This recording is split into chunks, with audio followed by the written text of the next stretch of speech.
दुनियावी ज्ञान के पथ प्रदर्शक हैं। गुरु जो है उसका संबंध अध्यात्म से है।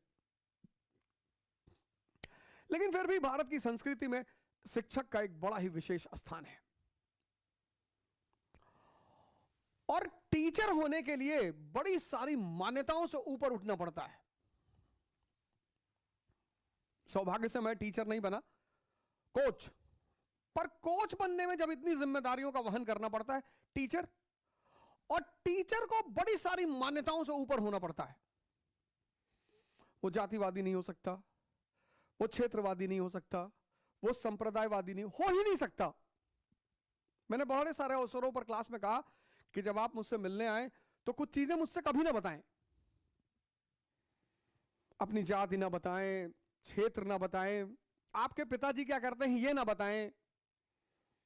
मेरा काम है आपको पढ़ाना, मेरा काम है जो मुझे आता है वो आपको बताना। शिक्षक के ऊपर इन सब चीजों का कोई प्रभाव नहीं पड़ता। और अगर शिक्षक किसी भी स्तर पर बायस होता है तो वो शिक्षक की गरिमा को खो देता है।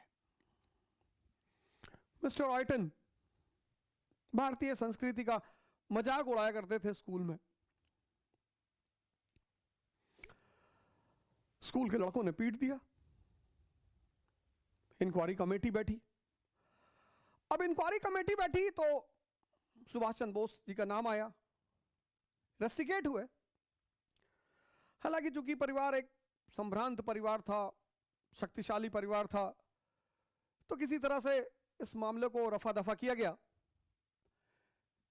लेकिन संस्कृति के लिए आवाज उठाना,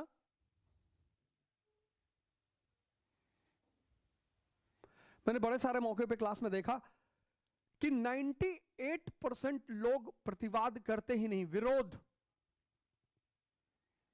करते ही नहीं, प्रश्न पूछते ही नहीं। मैंने तो क्लासेस ली हैं जिसमें 700 लोग बैठे रहते थे, 800 लोग बैठे रहते थे, 1000 लोग बैठे रहते थे। और कभी कभी कुछ बातें मैं बोलता था कि तुम उत्तेजित